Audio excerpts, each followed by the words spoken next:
When I was 18, I didn't know what was going to happen with my life. Finding out that I was HIV positive, just graduating out of high school, and had goals and aspirations of being in the Air Force.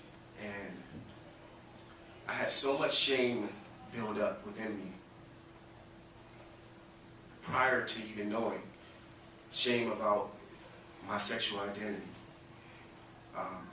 Shame because, you know, this isn't something that you tell your family about, you know, speaking about the fact that you're homosexual or whatnot. And I kept secrets from my mother. I didn't know how to approach her about getting information about what I needed to do to protect myself. I didn't really think that I was really at risk. When I was in high school, all I knew is that I wasn't promiscuous, check. I knew that I wasn't a white gay man, check. And you can see where I'm going.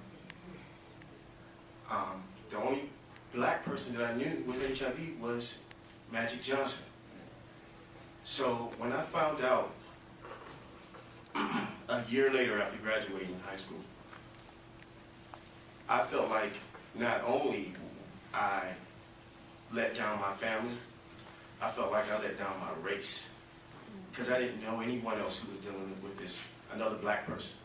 I felt like I was fighting this battle all by myself. And I didn't know how to communicate that and actually tell the next person what I was going through, let alone my family. So when I went to my mother and finally built up enough courage to tell her that I was HIV positive, I could see the hurt in her eyes, but once again, at that moment at 18, she told me, Marteniz, you're my son, and I love you. And at that point, that was my deciding moment. That was my deciding moment to understand that I had so much more to live for, that I had her support and her love, and she wasn't going to let me fight this battle alone. And I remember saying to myself at that point, you know, she's right.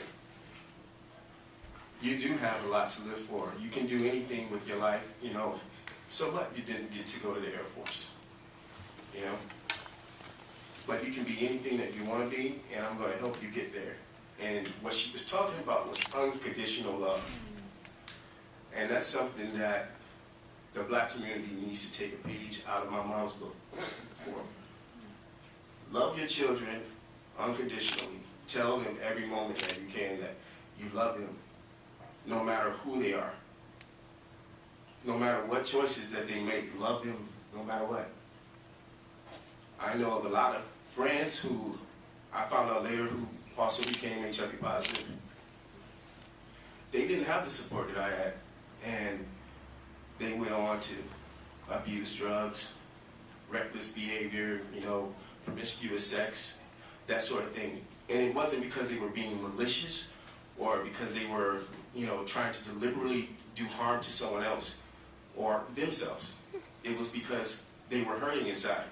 They didn't feel loved. They felt like they didn't have the support that they needed in order to continue on, and they didn't feel like they had anything to live for. But I thank God every day that I have my mom. She is my best friend. She is everything to me. And that's something that we all need to look at every day when we see our loved ones. And that's what I want to leave you all with.